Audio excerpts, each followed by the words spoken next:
This bull scene, you wouldn't believe how long it took to shoot that one shot. The light just wasn't quite right, so they had to keep shooting and shooting till they got it right. Because Past the Mission was really written about Cortez, the Spanish conquistador, and people like him that came to what is known as Mexico now and New Mexico.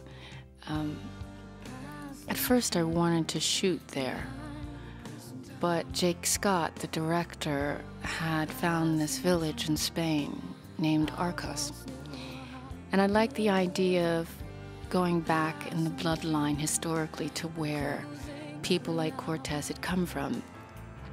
So he found this perfect location, and no, people didn't dress like this all the time in the early 90s.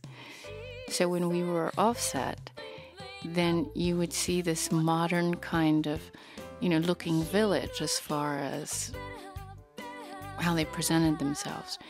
But on set, everybody was wearing black and white, and there were times when I would look around and think, oh my goodness, I've walked into a different time. When we were shooting, we were also immersed in their culture. There wasn't really anywhere else that you wanted to go, so we all stayed in the village.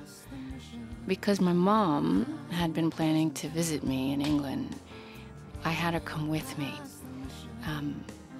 when the shoot just happened to come up at the same time.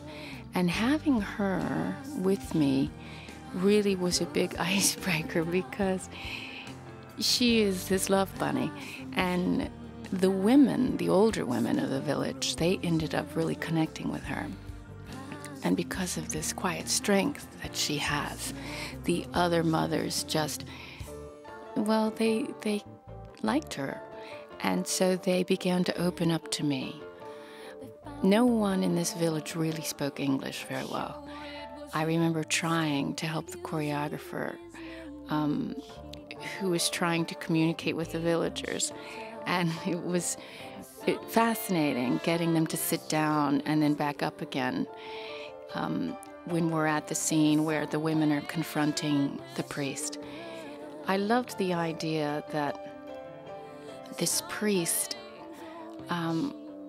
was really kind of the talk of the set, because the women were saying, if we had a priest that looked like that, we'd be going to church a lot more often.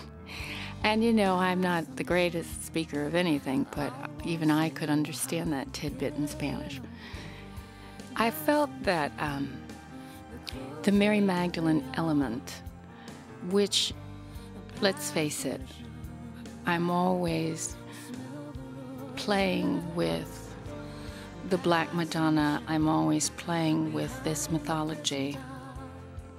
The independent woman who is passionate but also compassionate and is being shamed for her sensuality and her power.